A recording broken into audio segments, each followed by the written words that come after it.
You ever notice how you can spend 3 full hours mentally preparing for something and somehow feel productive even though you haven't actually done the thing?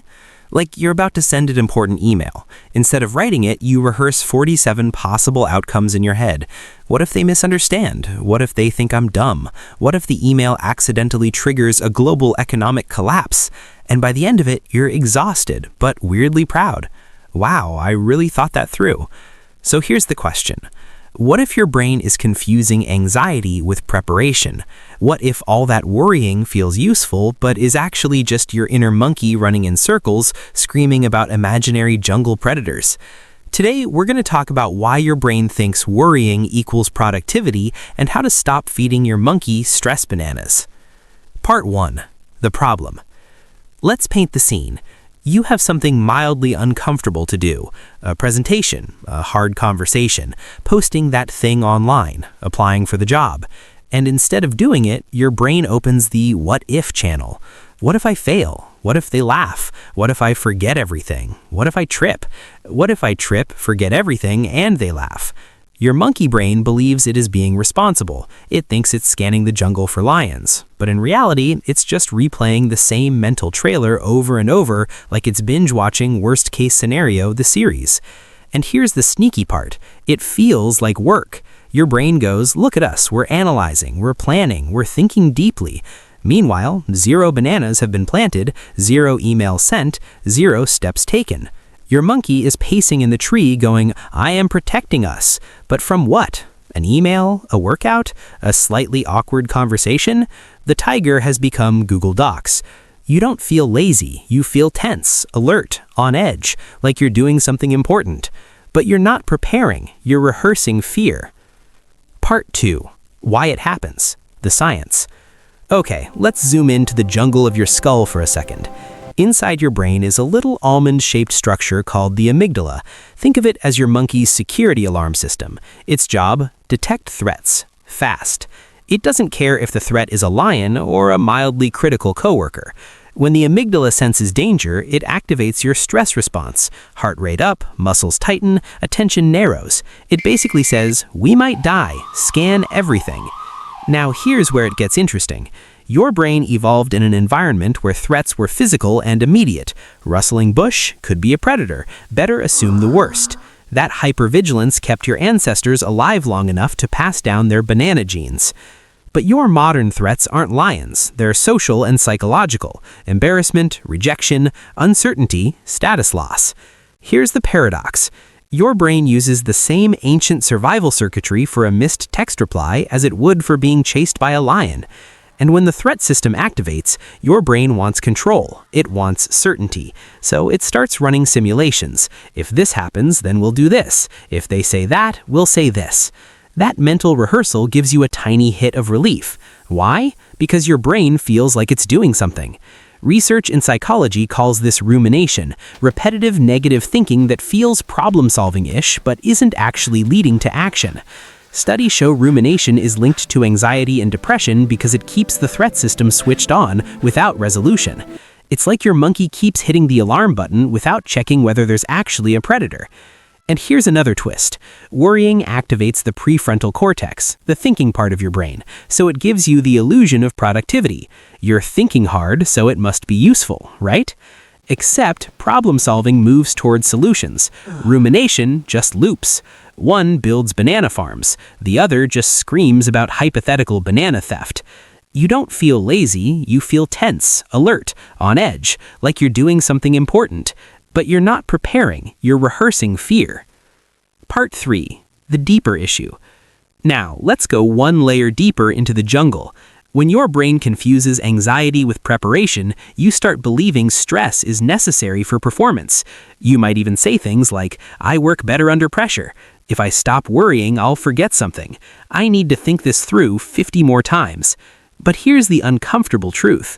Anxiety feels productive because it gives you a sense of control in uncertain situations. It's emotional insurance. Your monkey would rather feel stressed and ready than calm and vulnerable. But this creates a trap. because the more you rehearse fear instead of taking action, the scarier the action becomes. Your brain interprets the repeated warning signals as proof that the situation is dangerous. You basically convince your monkey the email really is a tiger, and now your nervous system reacts even stronger next time. Congratulations, you have trained your monkey to panic about spreadsheets. Part 4. Solutions. The how-to.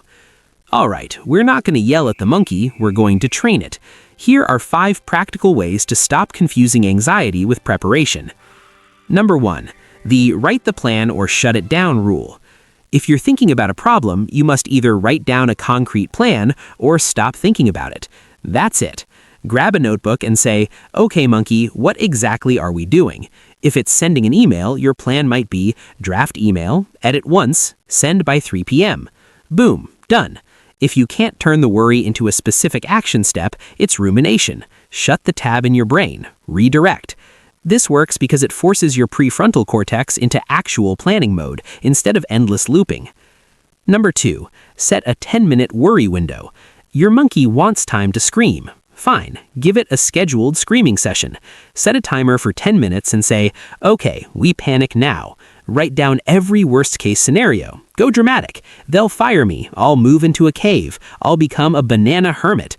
When the timer ends, you're done. Research shows that containing worry to a specific time reduces overall anxiety because your brain learns it doesn't need to stay on high alert all day. You're telling the monkey, yes, we scan the jungle, but only between 6 and 6:10 p.m. Number 3. Take one physical action immediately. Anxiety lives in your head. Action lives in your body. So when you catch yourself looping, take one small physical step towards the thing. Open the document, put on gym shoes, dial the first digit, stand up. Movement sends a powerful signal to your brain, we are handling this. It reduces amygdala activation because your system shifts from imagined threat to active coping. The monkey stops screaming when it sees you climbing the tree instead of just talking about the tree. Number 4. Ask, is this preparation or repetition? This question is magic. Preparation moves forward. Repetition circles. If you've already thought about the problem once or twice and nothing new is emerging, you're not preparing anymore. You're replaying. Say it out loud. This is repetition. That label alone reduces emotional intensity because it engages rational processing. It's like catching the monkey mid-dramatic monologue and going, bro, we've covered this. Number 5. Lower the stakes on purpose. Your monkey exaggerates consequences, so shrink them. Instead of, this presentation will define my career, try, this is one meeting in thousands.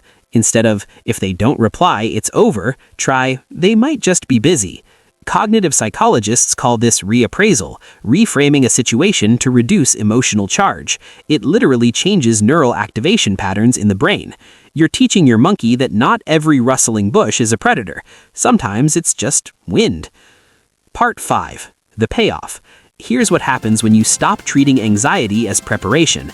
You move faster. You spend less energy. You stop exhausting yourself before the event even begins. And ironically, this is the twist, you actually become better prepared. Because real preparation is simple and specific. It's bullet points. It's practice reps. It's showing up. Anxiety feels intense, but intensity isn't effectiveness. Your monkey screaming doesn't build banana farms. Planting does. When you train your brain to act instead of rehearse fear, your nervous system calms down over time. You build evidence that you can handle discomfort. The jungle becomes less scary, and the email you were mentally wrestling for 3 hours takes 7 minutes. Your brain isn't broken. It's ancient. It evolved to survive lions, not LinkedIn. So next time you catch your monkey pacing, ask yourself, are we actually preparing or are we just chewing the same anxiety banana again? Train the monkey. Don't fight it. If this video helped you understand your brain a little bit better, hit like so the algorithm sends more bananas our way. Subscribe if you want to keep learning how to work with your monkey instead of against it. Thanks for watching.